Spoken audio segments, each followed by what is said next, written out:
Now, Mr. President, on an urgent matter. Congress is fast approaching our Friday deadline to fund the government. The choice before us is quite simple.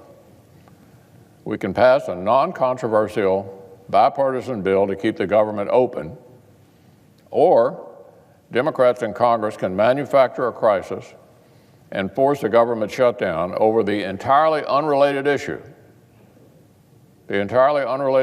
of illegal immigration, which we have until March, at the very least, to resolve.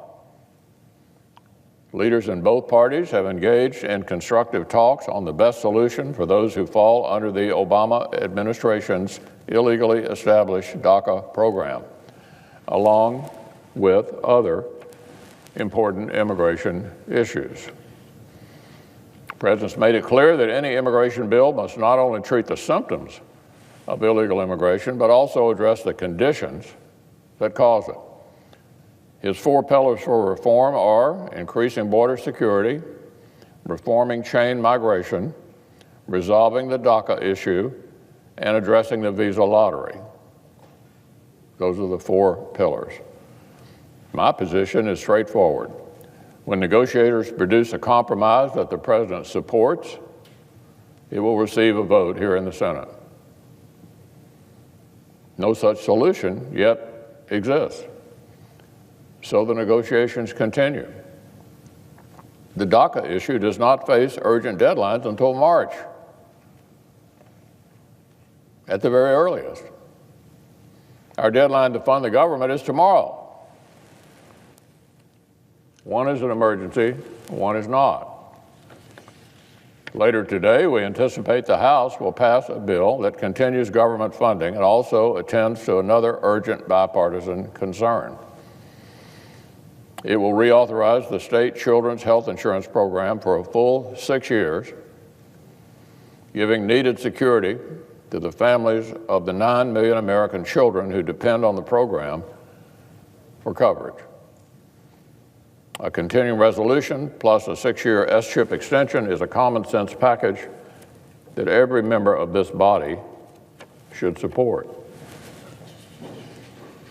Now, Mr. President, just consider my Democratic colleagues' own words on this very subject of the children's health insurance plan. Just last month, the senior senator from Pennsylvania said, quote, "Any uncertainty about the children's health insurance program is an insult to the country." That's the senior senator from Pennsylvania. He represents 342,000 children enrolled in S-chip. Now he'll have a chance to end that uncertainty. Our newest colleague, the junior senator from Alabama, made S-chip a central issue in his campaign. He presented himself as a champion of vulnerable kids. He said the Senate had to, quote, "stop playing political football with the health care of our children." Now he represents 150,000 of those children. Will he help us put a stop to the political games? The senior senator from Ohio said health care for our kids shouldn't be controversial. It shouldn't be partisan. It should be easy. The junior senator from Maine called a potential lapse in S-chip an abdication of our responsibility. The junior senator from Oregon said, quote, "struggling families would like to have some stability, not have their children be a bargaining chip in some broader vision." All of these Democratic senators represent tens of thousands of children who depend on S-chip. I'm more than puzzled why they would threaten to turn their backs on those children and shut down the government while they're at it over the entirely unrelated issue of illegal immigration. Why anyone would suggest it's a good idea to not fund S-chip for 6 years, to fund the government because they're upset over illegal immigration, an issue we have until March to address.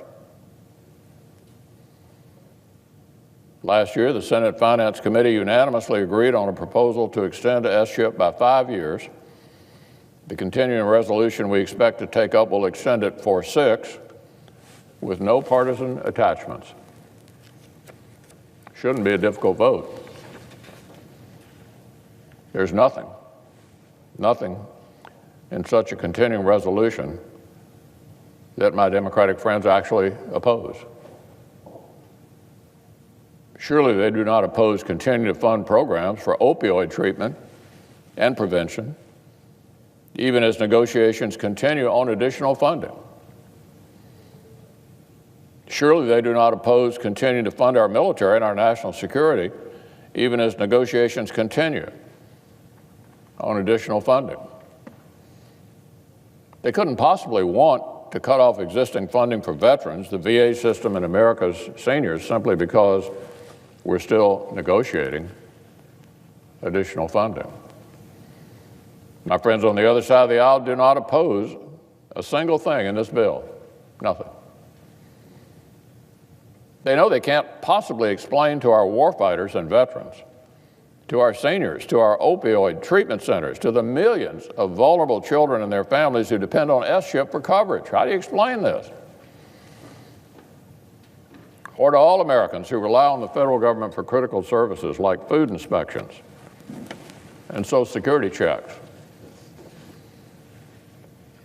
Why would they filibuster government funding and shut down vital programs for Americans because we have not yet agreed on the best way to settle an unrelated issue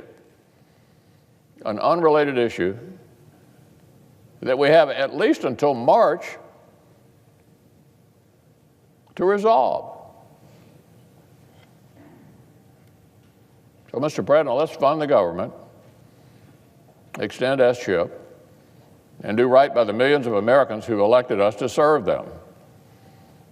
That is how we can continue serious discussions on issues facing our nation.